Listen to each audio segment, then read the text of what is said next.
Hello, नमस्कार, स्वागत है आप लोगों का राय साहब अकेडमी पर। इससे पहले ट्यूबरक्लोसिस पार्ट 2 के अंदर हमने पैथोफिजियोलॉजी ऑफ टीबी को डिटेल में समझा था। वहाँ पे हमने गॉन्स कॉम्प्लेक्स, रैंके कॉम्प्लेक्स जैसे इंपॉर्टेंट टॉपिक को अच्छी तरीके से समझ लिया था। अगर आप लोगों ने अभी तक वो क्लास नहीं देखी है, तो आप लोग प्लीज़ जाके पहले वो क्लास देखिए, तब आपको आगे वाला जो भी टॉपिक्स रहेंगे, जैसे कि डायग्नोसिस की हम बात करेंगे, ट्यूबरकुलिन टेस्ट की हम बात करेंगे, वो बहुत अच्छी तरीके से समझ में आएगा। आज की क्लास में हम डिस्कस करेंगे अभी फिलहाल डायग्नोसिस ऑफ ट्यूबरक्लोसिस। तो अगर ट्यूबरक्लोसिस की डायग्नोसिस की बात की जाए, यानी कैसे हमें पता चलेगा कि किसी पर्सन को ट्यूबरक्लोसिस है, तो उसके लिए कुछ पर्टिकुलर टेस्ट किए जाते हैं।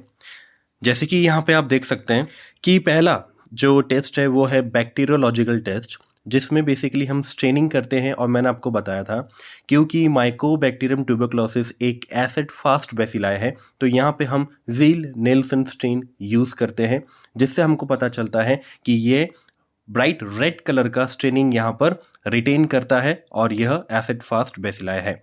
तो बैक्टीरियोलॉजिकल टेस्ट के अंदर हम ज़ील नेल्सन स्ट्रेनिंग करते हैं। फिर स्पूटम कल्चर टेस्ट करते हैं। इसमें हम पेशेंट का स्पूटम स्पेसिमेन के तौर पे कलेक्ट करते हैं और उसको टेस्ट किया जाएगा, कल्चर किया जाएगा, ग्रोथ कराई जाएगी। और मैंने आपको बताया था कि जब भी हम माइकोबैक्टीरियम ट्यूबरक्लोसिस की बात करें, तो एलजे मीडियम में वहाँ पे कल्चर के तौर पे यूज़ लिया जाता है। देखिए, यहाँ पे एक बात हमें बहुत इंपॉर्टेंट याद रखनी है। जब भी किसी पर्सन की टीबी टेस्ट के लिए हम स्पूटम एज अ स्पेसिमेन लेते हैं, तो अर्ली मॉर्निंग सैंपल यहाँ पे लिया जाता है। अर्ली मॉर्निंग सैंपल ही हमारे लिए इम्पॉर्टेंट रहता है, वो भी बिना किसी एंटीबायोटिक या बिना किसी ट्रीटमेंट लेने से पहले। कोई भी ट्रीटमेंट जो है उसको लेने से पहले यहाँ पे स्पूटम कल्चर जो है लिया जाता है। तो अब यहाँ पे स्पूटम कल्चर टेस्ट करेंगे, तो एलजे मीडियम यानी कि लोनस्टीन जेनसन मीडियम में 4 से 18 वीक्स में आपको यहाँ पे बैक्टीरिया का ग्रोथ देखने को मिलेगा। लिक्विड मीडियम में इसका कल्चर किया जाता है, तो 8 टू 14 डेज लगते हैं। वही कोई आगार मीडियम, जैसे कि न्यूट्रिएंट आगार मीडियम अगर यहाँ पे लिया जाता है, तो 7 टू 14 डेज लगते हैं यहाँ पे इस बैक्टीरिया की ग्रोथ के लिए। नेक्स्ट इसका डायग्नोसिस रहता है रेडियोग्राफी, यानी यहाँ पे चेस्ट एक्सरे किया जाता है। और जैसे कि मैंने आपको पैथोफिजियोलॉजी में बताया था, जब भी चेस्ट एक्सरे किया जाएगा, तो यहाँ पर Ghon's complex as a significance के तौर पे यूज़ लिया जाता है। यानी अगर गॉन्स कॉम्प्लेक्स या रैंके कॉम्प्लेक्स अगर देखने को मिलता है किसी भी टीबी पेशेंट के चेस्ट एक्सरे के अंदर, तब ये इंडिकेट करता है कि उस पर्सन को ट्यूबरक्लोसिस इन्फेक्शन है। इसके बाद न्यूक्लिक एसिड एम्प्लीफिकेशन, ये बहुत ही इंपॉर्टेंट टेस्ट है और ये बहुत ही रैपिड टाइप का टेस्ट रहता है, यानी कम ड्यूरेशन के अंदर हमको इसके रिजल्ट फटाफट मिलते हैं। देखिए, अभी कोविड के टाइम में आप लोगों ने एक टेस्ट सुना होगा जिसको हम बोलते हैं RT-PCR, reverse transcriptase polymerase chain reaction.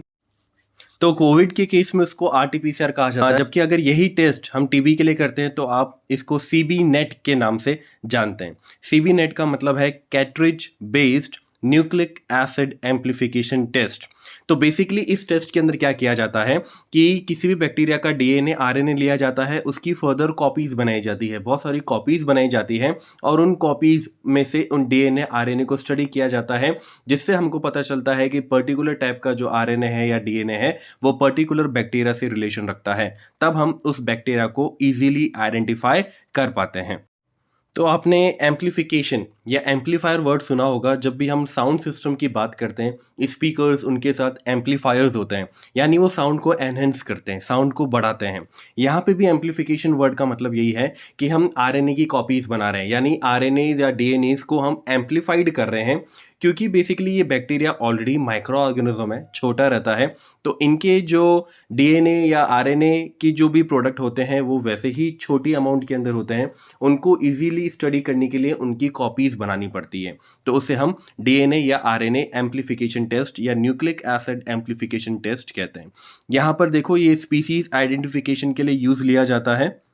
इसकी सेंसिटिविटी ज़रूर लो रहती है, लेकिन इसकी कॉस्टिंग बहुत ही हाई रहती है, और ये बहुत ही यूजफुल रहता है in rapid confirmation of tuberculosis in person with AFB positive sputum. AFB positive sputum का मतलब है एसिड फास्ट बैसिलाई। तो जैसे ही स्पूटम में हमने टेस्ट कर लिया है, वहाँ पे हमने ज़ील नेल्सन स्ट्रेनिंग की है, तो हमें रेड कलर के बैसिलाई वहाँ देखने को मिले, यानी कि वो बैक्टीरिया एसिड फास्ट बैक्टीरिया है, ट्यूबरक्लोसिस की कन्फर्मेशन के लिए हम उसकी आरएनए या उसके डीएनए को स्टडी करेंगे और ये पता लगाएंगे कि क्या वो पर्टिकुलर स्पीसीज माइकोबैक्टीरियम ट्यूबरक्लोसिस की ही है। उसके बाद जो अगला डायग्नोसिस रहता है, बहुत ही इंपॉर्टेंट, आपके नॉर्सेट या किसी भी नर्सिंग एग्जाम, किसी भी मेडिकल एग्जाम में बहुत ही इंपॉर्टेंट टॉपिक रहता है ट्यूबरकुलिन स्किन टेस्ट, या जिसको हम मॉन्टॉक्स टेस्ट कहते हैं। इस टॉपिक में से क्वेश्चन बनते ही बनते हैं, तो चलिए इस टॉपिक को बहुत ही डिटेल में देखते हैं और कोशिश करते हैं कि जो भी एमसीक्यू इसमें से बन पाएगा हम उस एमसीक्यू को यहाँ पर अच्छी तरीके से समझ लें। तो जैसा कि आप देख सकते हैं, ट्यूबरकुलिन टेस्ट, इसको मॉन्टॉक्स टेस्ट, इसको Mantoux sensitivity test, tuberculin skin test, Pirquet test या पीपीडी टेस्ट भी इसको कहा जाता है। ये सभी इसी के नाम हैं। तो जैसा कि आप देख सकते हैं, ट्यूबरकुलिन स्किन टेस्ट या मॉन्टॉक्स जो टेस्ट है, ये बेसिकली एडमिनिस्टर किया जाता है ताकि हम माइकोबैक्टीरियम ट्यूबरक्लोसिस की प्रेजेंस को डिटेक्ट कर सकें। ठीक है, तो यहाँ पे बेसिकली क्या किया जाता है, जैसे कि आप इमेज में देख सकते हो कि यहाँ पे पीपीडी लिया जाता है, यानी उसी टीबी इन्फेक्शन माइकोबैक्टीरियम ट्यूबरक्लोसिस का प्यूरिफाइड प्रोटीन डेरिवेटिव लिया जाता है और उसको फोर आर्म में इंट्राडर्मली एडमिनिस्टर किया जाता है। इस पीपीडी की डोज अपने को बहुत इंपॉर्टेंट तौर पे याद रखनी है। यहाँ पे इस पीपीडी का 5 ट्यूबरकुलिन यूनिट लिया जाता है 0.1 ml ऑफ फ्लूइड के अंदर, यानी 5 ट्यूबरकुलिन यूनिट यहाँ पे पीपीडी लिया जाता है 0.1 ml के इंजेक्शन में और उसको इंट्राडर्मली फोर आर्म के अंदर एडमिनिस्टर किया जाता है। एडमिनिस्टर करने के बाद इस साइट को मार्क कर लिया जाता है, क्योंकि 48 से 72 आवर्स के बाद हमें यहाँ पर एरिथमा और स्वेलिंग को रीड करना है। जैसा कि आप इमेज में देख सकते हो, ये intradermally injection ventral surface of the forearm या anterior surface of the forearm पर दिया जाता है। ये इंजेक्शन देने के बाद आपको इस साइट को मार्क कर लेना है। उसके बाद यहाँ पर जो स्किन रिएक्शन होगी उसको 48 से 72 आवर्स के बीच में रीड किया जाता है।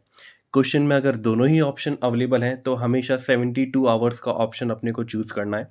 उसके बाद अगर इस टेस्ट को 72 आवर्स के बाद भी रीड नहीं किया गया है तो हमें क्या करना है, हमें दोबारा से ये टीएसटी इंजेक्शन देना है, पर कंडीशन ये रहेगी कि अगर 7 डेज के अंदर वो पर्सन आता है, वहाँ पे जो अरिथमा है या वहाँ पे जो स्किन का रिएक्शन है, जो इन ड्यूरेशन है वो 10 mm से कम है, तभी हम इस टीएसटी को दोबारा से एडमिनिस्टर करेंगे। अगर वो 10 mm से ज़्यादा है तब इस टीएसटी को दोबारा एडमिनिस्टर नहीं करना है। आई होप आपको ये बात समझ में आ गई होगी। पॉइंट क्या कह रहा है, if the test is not read within 72 hours, यानी अगर इस टेस्ट को 72 घंटों के अंदर रीड नहीं किया गया है तो another TST should be placed unless the amount of in duration is 10 mm with in 7 days of placement.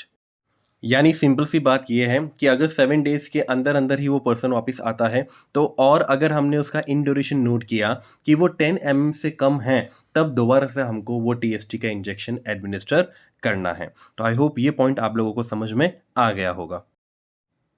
अब जब इस इन ड्यूरेशन को रीड किया जा रहा है तो पहले तो हमें इस इन ड्यूरेशन को mm यानी मिलीमीटर्स के अंदर रीड करना है। याद रखना है और ध्यान देना है कि इन ड्यूरेशन यानी जो स्वेलिंग आई है, जो पाल्पेबल रेज्ड एरिया है, उसी को हमें रीड करना है। आसपास का जो रेड एरिथमा वाला एरिया है उसको हमें रीड नहीं करना है। ठीक है, उसके बाद ये याद रखना है कि जो इनड्यूरेटेड एरिया है उसको हमेशा फोर आर्म के अक्रॉस रीड करना है। आर्म का जो लॉन्ग एक्सिस है उससे परपेंडिकुलर हमें स्केल को रखना है। जैसे कि आप इमेज में साफ देख सकते हो किस तरीके से स्केल को पुट अप किया गया है। अब अगर इस टेस्ट के बाद माइल्ड ईचिंग, स्वेलिंग या इरिटेशन वहाँ देखने को मिलती है तो ये बहुत ही नॉर्मल या कॉमन सा फिनोमेना है। इसका मतलब ये नहीं है कि फ्यूचर के टेस्ट यहाँ पे कॉन्ट्राइंडिकेट किए जाए, क्योंकि ये टेस्ट, ये अरिथमा, ये इन्फ्लामेशन हमें दिखेगा क्योंकि हमने इन्फेक्शन या पीपीडी को ही यहाँ पे इन्फेक्ट किया है। तो स्किन या हमारी बॉडी उसके अगेंस्ट में रिस्पॉन्स शो करेगी और यहाँ पे माइल्ड ईचिंग, स्वेलिंग या इरिटेशन देखने को मिल सकती है। अब जब हमने सक्सेसफुली टीएसटी को एडमिनिस्टर कर दिया है तो उसके 48 से 72 आवर्स के बाद हमें वहाँ पर जो एरिथमा है या वहाँ पे जो इन ड्यूरेशन है उसको रीड करना है। अब यहाँ पे इन ड्यूरेशन को रीड करने के लिए 3 कैटेगरीज बनाई हैं, 3 क्राइटेरियाज यहाँ पे बनाए हैं और ये क्राइटेरियाज डिपेंड करते हैं upon measurement of the in duration. जो इन ड्यूरेशन होगा उसको हम मिलीमीटर्स में मेजर करेंगे और उसके हिसाब से 5 mm, 10 mm और 15 mm की यहाँ पे कैटेगरीज बनाई हैं। यानी यहाँ पे देखा जाएगा कौन सा पर्सन किस कैटेगरी में आएगा, तब हम उसे टीबी पॉजिटिव कहेंगे। तो चलिए यहाँ पर मेजरमेंट को हम देख लेते हैं। तो यहाँ पे फर्स्ट कैटेगरी है 10 mm या उससे ज़्यादा पॉजिटिव माना जाएगा if any person who has travel history from a high prevalent country. यानी वो पर्सन जो अभी रिसेंट अराइव किया है या उसकी ट्रैवल हिस्ट्री रही है उस पर्टिकुलर कंट्री से जहाँ पर हाई इंसिडेंट टीबी केसेस देखने को मिलते हैं, या फिर resident and employees of high risk congregate setting.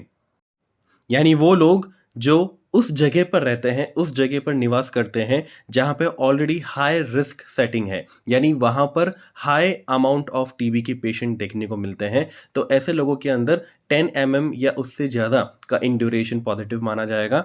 उसके बाद लैब टेक्नीशियन पर्सन, यानी वो पर्सन जो रोज टीबी के स्पेसिमेन के साथ उनको स्टडी करता है, यानी माइकोबैक्टीरियोलॉजी लैब पर्सनल। उसके बाद इंजेक्शन ड्रग यूजर्स, यानी वो लोग जो इंजेक्शन से पेरेंट्रली किसी भी ड्रग को अपनी बॉडी में एडमिनिस्टर करते हैं, उनके अंदर भी 10 mm पॉजिटिव माना जाएगा। Person with clinical condition that place them at high risk, यानी वो लोग जिनकी क्लिनिकल कंडीशन ही ऐसी है टीबी से रिलेटेड। और children less than 4 years of age or children and adolescent exposed to adult in high risk categories, यानी वो सभी बच्चे जो या तो 4 साल से छोटे हैं या वो बच्चे या वो एडोलेसेंट ग्रुप जो हाई रिस्क कैटेगरीज एडल्ट को एक्सपोज करते हैं। यानी अगर उनकी फैमिली मेंबर के अंदर कोई टीबी का पेशेंट है और वो बच्चा या तो एडोलेसेंट ग्रुप का है या 4 साल से छोटा है, तब भी 10 mm का ड्यूरेशन अगर उस बच्चे में देखने को मिलेगा तो वो बच्चा पॉजिटिव माना जाएगा। अब बात करते हैं अगली कैटेगरी, यानी 5 mm या उससे ज़्यादा पॉजिटिव माना जाएगा। यहाँ पे इंपॉर्टेंट क्वेश्चन बनता है कि अगर पर्सन ऑलरेडी HIV इन्फेक्टेड है, यानी HIV की वजह से जिस पर्सन को ट्यूबरक्लोसिस हुआ है उसमें अगर 5 mm का भी मेजरमेंट देखने को मिलता है तो वो पर्सन पॉजिटिव माना जाएगा। तो पहला पॉइंट यही है, एन HIV पॉजिटिव पर्सन, उसके अंदर 5 mm पॉजिटिव है। Person with recent contact with TB patient, वो पर्सन जो अभी रिसेंटली किसी टीबी पेशेंट के कॉन्टैक्ट में आया हो। पर्सन विद नोडुलर और fibrotic changes on chest x ray consistent with old healed TB, यानी वो पर्सन जिसको पहले कभी टीबी था और अगर अभी रिसेंटली उसका चेस्ट एक्सरे किया है वहाँ पे नोडुलर या फाइब्रोटिक चेंजेस देखने को मिलते हैं, तब भी उस पर्सन में अगर उस पर्सन का TST किया है तो 5 mm पॉजिटिव माना जाएगा। And patient with organ transplant and other immunosuppressed patient, यानी अगर उस पेशेंट का रिसेंटली कोई ऑर्गन ट्रांसप्लांटेशन हुआ है, अगर ऑर्गन ट्रांसप्लांटेशन होगा तो उसको कोई ना कोई इम्यूनोसप्रेसिव ड्रग दी जाएगी। तो कोई भी ऐसा पेशेंट जिसका अभी इम्यूनिटी सप्रेस्ड की हुई है तो उस पेशेंट को भी अगर टीबी का टेस्ट किया जाए और 5 mm का इन ड्यूरेशन देखने को मिले तो वो पर्सन भी टीबी पॉजिटिव माना जाएगा। टीबी पॉजिटिव कैटेगरी में ही उसको शामिल किया जाएगा।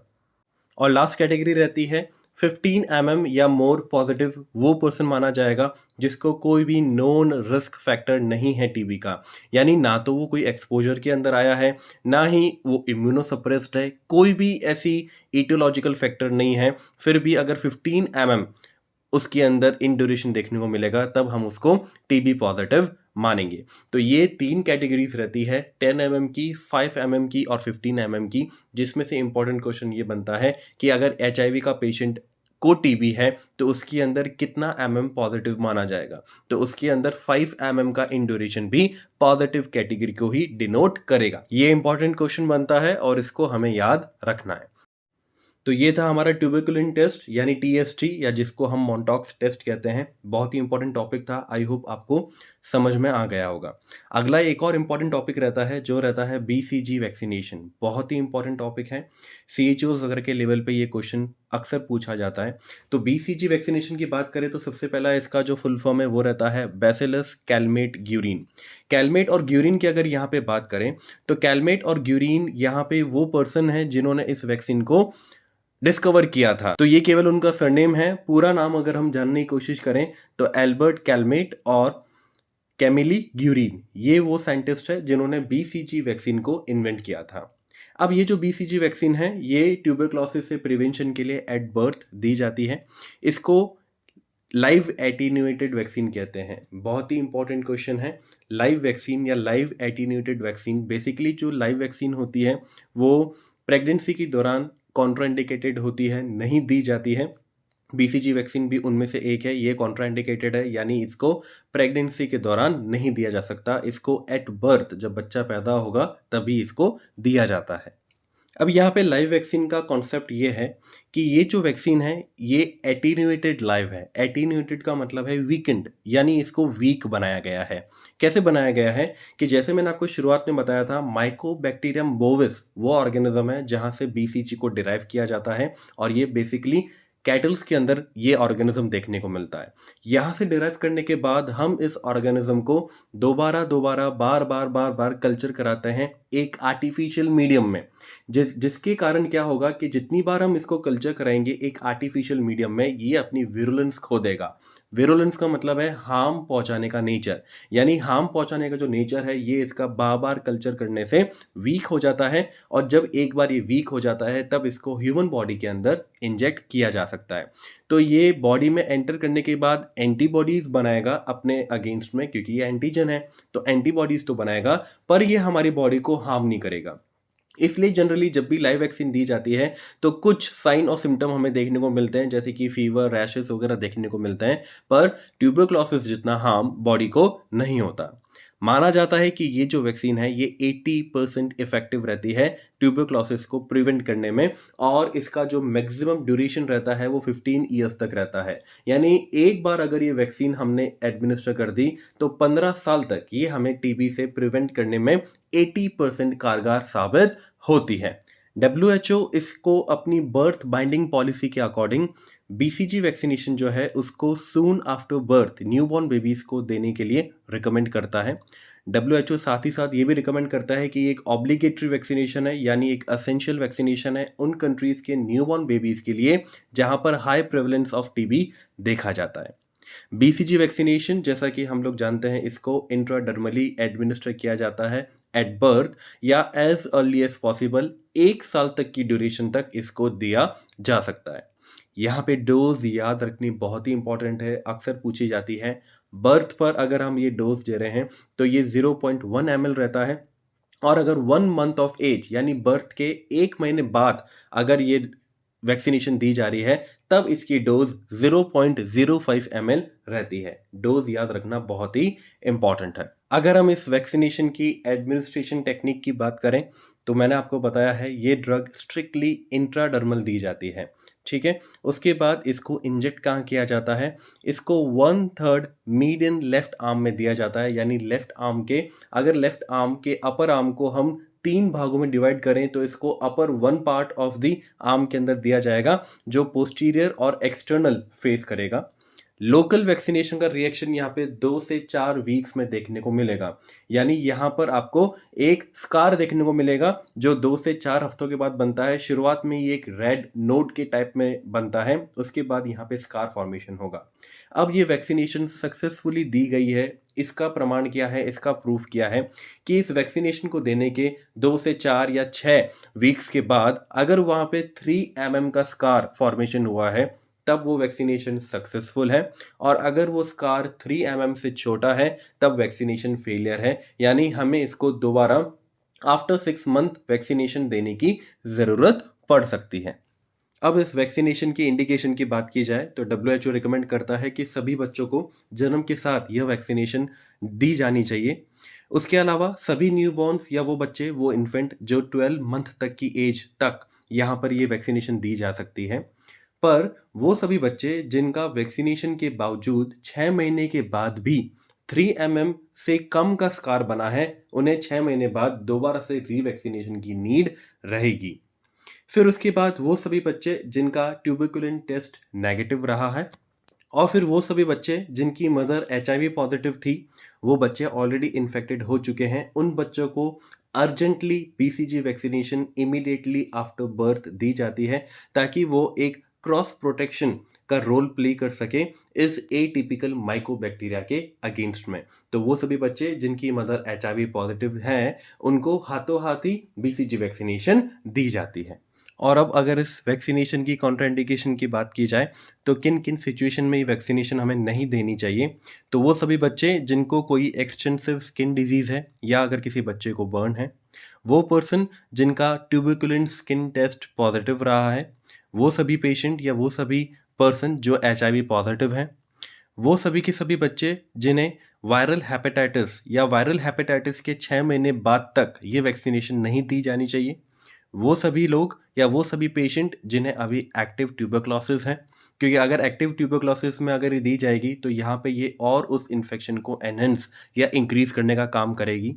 फिर उसके बाद वो सभी न्यूबॉर्न जो एलबीडब्ल्यू कैटेगरी में आते हैं, यानी जिनका एट बर्थ जो वेट है वो 250 ग्राम से कम है, यानी वो 2.5 किलो से कम उनका वेट है। और फिर वो सभी सभी बच्चे जिन्हें कहीं ना कहीं कोई कंजेनाइटल इम्यूनो डेफिशिएंसी है, यानी वो बच्चे जो जन्म के साथ कोई इम्यूनो डेफिशिएंसी डिजीज लेके पैदा हुए हैं, उन सभी बच्चों को ये वैक्सीनेशन नहीं दी जानी चाहिए।